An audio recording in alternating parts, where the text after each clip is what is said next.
ઘણા દિવસે ગોર મહારાજ આવતા મામલતદાર સાહેબે તેમને બેસાડ્યા, ચા પીવડાવી. ગોર મહારાજે કીધું, તમારા પહેલો કેવો ઠાટ હતો, હવે તો બદલવા લાગ્યો છે. મામલતદારે પૂછ્યું, કેમ વળી, શું થયું?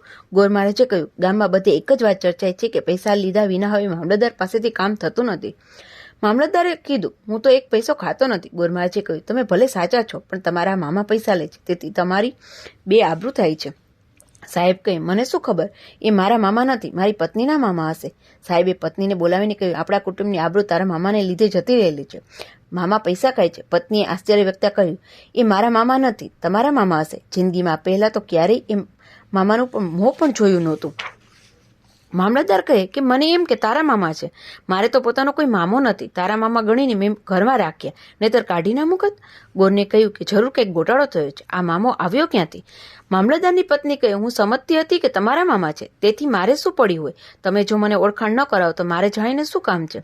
ગોર મહારાજે કીધું કે જોયું, તમે પતિ પત્ની દરરોજ સાથે બેસતા, પણ આ બાબતમાં તમારું દિલ એકબીજા પાસે ખુલ્લું કર્યું નહીં. તેના પરિણામે આ મામો ઘૂસી ગયો, તેણે ઘરનો કબજો કરી લીધો. મામલતદાર અને તેની પત્ની વિચારે છે કે હવે શું કરું? ગોર કહે, તમે એકબીજાને સમજી ગયા છો ને કે તમારાથી કોઈનો મામો નથી, તો હવે પછી જવાબદારી મારી છે. તેણે તો ઘરમાંથી મામાનું કપડાનું પોટલું ઉચક્યું ને ચાલવા માંડ્યું.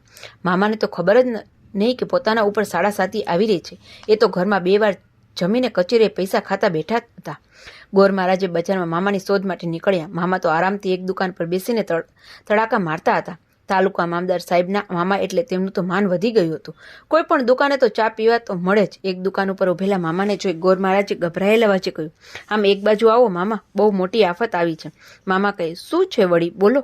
ગોર કહે, કલેક્ટર સાહેબને ખબર પડી ગઈ છે, અહીંયા મામલતદારના મામા પૈસા ખાય છે. તેમણે ઓર્ડર કાઢ્યો છે કે મામાને હમણાં પકડી લઈ ડિસ્ટ્રિક્ટ કે મેજિસ્ટ્રેટ સામે હાજર કરો.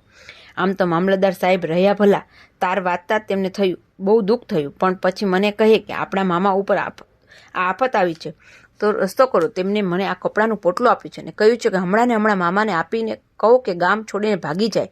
જો પોલીસ આવશે તો સપડાઈ જશે. મામા તો ખરેખર ગભરાઈ ગયા. તે કહેવા લાગ્યા કે સારું થયું તમે મળી ગયા, તેથી બચી ગયો. તે પોટલું લઈ ભાગી ગયો. તાત્પર્ય છે કે આવી રીતે જીવનમાં કામ નામનો મામો ઘૂસી જાય છે. આત્મા કહે છે કે મને વસ્તુની જરૂર નથી, માણસ કહે છે કે બુદ્ધિની જરૂર છે, તેથી તો દોડધામ કરું છું. સવારથી સાંજ સુધી રાત્રે ઊંઘમાં ને સ્વપ્નમાં પણ બુદ્ધિ દોડે છે. તેનું કારણ શું? તેને કંઈ મળતું હશે ત્યારે જ ને. એને કામ છે, ઈચ્છા છે, તેથી તે દોડે છે. બુદ્ધિ વિચારે છે કે હું જ્યારે ભેગું કરી લઈ આવું ત્યારે આત્માને આનંદ થાય છે. પતિને આનંદ થાય એટલા માટે તો પત્ની દોડધામ કરે, પરંતુ સ્વસ્થ બની પતિ પત્ની ભેગા થતા જ નથી. આ બંનેને ભેગા કરવા ગોર એટલે કે ગુરુ જોઈએ. ગુરુ ઉપદેશ કરે કે એક વખત તો શાંતિથી બેસ, જગતને છોડીને મનસબાઓ ફેંકી દઈને બેસ અને વિચાર કર કે આ દોડધામ શા માટે? અંદરથી આત્મા કહેશે, મારે જોઈતું નથી. બુદ્ધિ કહે, મારો તો તેની સાથે સંબંધ જ નથી. આ રીતે બે માણસો વચ્ચે કામ ઘૂસી જાય છે, તેથી જીવનની કિંમત પાયની થઈ જાય છે.